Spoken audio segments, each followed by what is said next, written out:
ሰላም ወደ አድማጮቻችን ያያ ስፖርት ነው። ቸልሲን በሚመለከቱ አዳዲስ መረጃዎች ተመልሰን መጥተናል። ስለ ስቴፋኖ ዊሊያን የምንነግራችሁ አለ። እንግዲህ ይህ የኤጀንቱ በብራዚል የተለያዩ መረጃዎችን ተናግሯል። ቸልሲ የፊት ማሊያ ስፖንሰር አግኝቷል ይለናል። የቸልሲ የክረምቱ የዝውውር ቅድም አሁን የታወቀ ይመስላል። የመሃል ተከላካይ፣ የግራ መስመር አጥቂ ያ ማለት በቀኝ እግሩ የሚጫወት ሚካኤል ሙድሪክን የሚተካ ከዛ ውጭ ደግሞ አንድ አጥቂ እንደሚያስፈርሙ የሚጠበቅ ነው የሚሆኑት። ሶስቱ ተጫዋቾች ደግሞ በዝርዝር ላይ ተይዟል። ቪክቶር ዮኬሬስ፣ ሊያም ዴላፕ እና ቤንጃሚን ሴስኮ። እነዚህ ተጫዋቾች ውጭ ግን አሌክሳንደር ኢዛክን ቸልሲዎች የማግኘት ፍላጎት አላቸው። ያው የቸልሲ ትልቁ የዝውውር መስኮት ሊሆን የሚችለው የብሉኮ ግሩፕ አሌክሳንደር ኢዛክን ካገኙ ነው። ነገር ግን እነዚህ ሁሉ ዝውውሮች በቻምፒዮንስ ሊግ የቸልሲ መሳተፍ ላይ የሚመረኮዙ ይሆናሉ። ውድድማቻችን ስለ ቸልሲ አዳዲስ መረጃዎች የምናቀርብላችሁ ይህ ያያ ስፖርት ነው። ላይክ፣ ሼር፣ ኮሜንት ሰብስክራይብ ማድረጋችሁን አትርሱ። የናንተ ላይክ፣ ሼር፣ ኮሜንት ሰብስክራይብ ብዙዎቹ ጋር እንድንደርስ ያግዘናል። ከዛ ውጭ ሰብስክራይብ ማድረጋችሁን ቀጥሉ። ውድድማቻችን ስለ ስቴፋኖ ዊሊያን የመጫወቻ ቦታ ምን ትላላችሁ? የቸልሲ የትኛውን አጥቂ ቢያስፈርም ይሻላል? ቤን ጃኮብስ እና እንዲሁም ፋብሪዚዮ ሮማኖ የዘረዘሯቸው ሶስት አጥቂዎች አሉ። ከሶስቱ አጥቂዎች ለእናንተ ቸልሲ ማንን ቢያስፈርም ጥሩ ነው ብላችሁ ታስባላችሁ? ኮሜንት መስጫ ቦክስ ላይ አስቀምጡልኝ።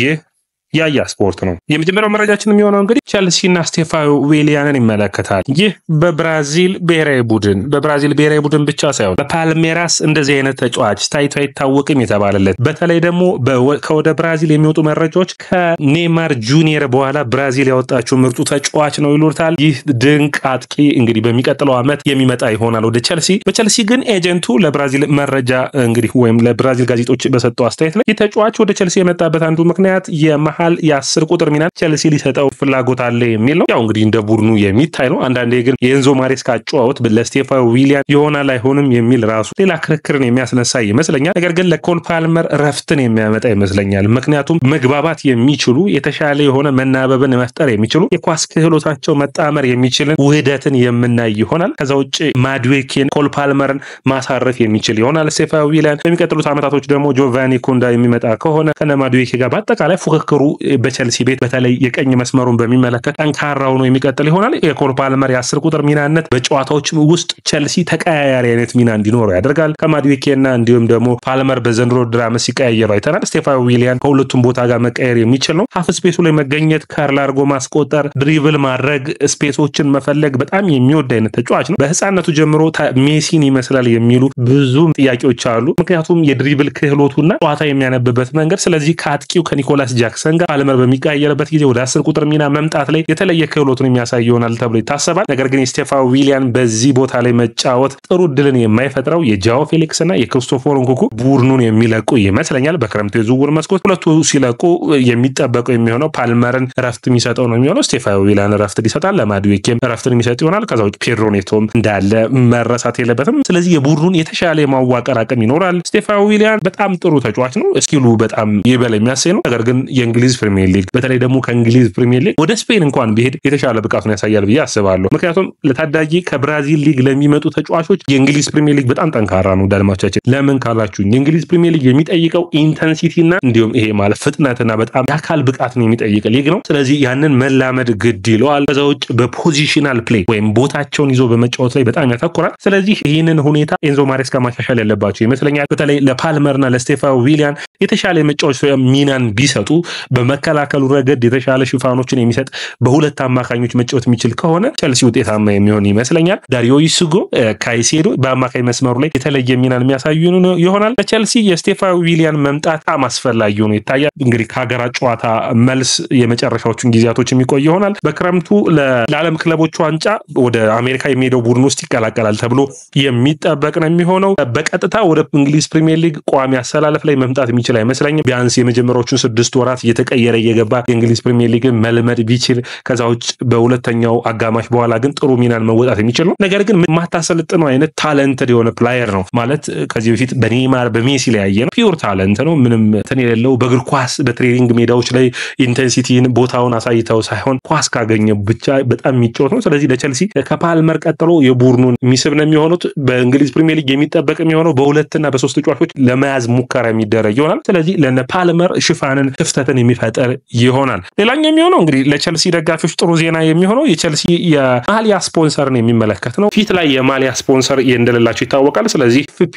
የሚባል የቪየትናም አፕሊኬሽን ላይ የሚሰራ እንዲሁም ደግሞ ጥሩ ኢንተርኔት ላይ የሚሰራ እንዲሁም ደግሞ በማሊያ ስፖንሰርነት ቸልሲን ሊዝ ነው። ቪየትናም ጋር ጥሩ ድርድርን ያደርጉ ነው። በኤዥያ በኩል ጥሩ ገቢ ያለው ቸልሲ ስለዚህ ጥሩ የሚያነሳሳ ይሆናል ተብሎ ይጠበቃል። በተለይ አንድ ዓመትን ከፈጀው የቸልሲ ክርክር በኋላ ጥሩ ሚናን ሊወጣ የሚችል ነው። ቸልሲ የማሊያ ስፖንሰር ማግኘታቸው በፒኤስአር ሩሉ በኩል ማገዝ የሚችል ነው ተብሎ ይጠበቃል። ቸልሲ ባለፈው እንዳወራ ነው እንግዲህ ከ7 እስከ 8 ተጫዋቾችን የመልቀቅ ዕድል ይኖረዋል። በተለይ ከፍተኛ ደሞዝ ተከፋይ የሆኑትን ቤን ቺልዌልን ከዛው ራሂም ስተርሊንግ እና ኬፓ ሶስቱ ከፍተኛ ደሞዝ የሚከፈላቸው የክሪስቶፈር ንኩኩና የጃኦ ፌሊክስም የሚጠበቅ ነው የሚሆነው። ጠንካራ ሽያጭ ከቸልሲ በክሪስቶፈር ንኩኩና በጃኦ ፌሊክስ ጉዳይ የሚጠበቅ ይመስለኛል። ምክንያቱም ክሪስቶፈር ንኩኩም ከጃኦ ፌሊክስም አትሊስት እስከ 70 እና 80 ሚሊዮን ፓውንድ ከሁለቱ ተጫዋቾች የሚያገኙ ከሆነ ለቸልሲ ለአጥቂ የሚያወጣውን ገንዘብ የሚጨምር ይመስለኛል። ሁለቱ ተጫዋቾችን ሽጦ ጥሩ ተጫዋች ላይ ማዋል እንዲችል የሚያደርገው ነው የሚሆነው። ቸልሲ በፋይናንሻል ፌር ፕሌይ ጉዳይ ከዛው በፒኤስአር ሩሉ ጉዳይ እንግዲህ ጥሩ ሁኔታ ላይ ያለ ቡድን ነው። መሸጡ የሚያስፈልገው ምክንያቱም ስኳዱ ሰፊ ነው። ያንን ማጥበብ ስለሚያስፈልግ ነገር ግን ቸልሲ በአጠቃላይ በዝውውር መስኮት ላይ ቸልሲ ሲሳተፍ ምን ነገሮችን በክረምት እንጠብቅ ካላችሁኝ 3 ነገር ነው። ለሚቀጥለው ውድድር ዓመት ቡድኑ ስኳዱን ሰፊ ማድረግ አለበት። በአውሮፓ ቻምፒዮንስ ሊግ ከብዙ ዓመታት በኋላ ነው። ስለዚህ ጠንካራ ፉክክር ስለሚጠበቅበት እንደ ውድድር ዓመቱን ቸልሲ እንደጀመረበት ጠንካራ ያለ ስኳድ ይጠበቃል።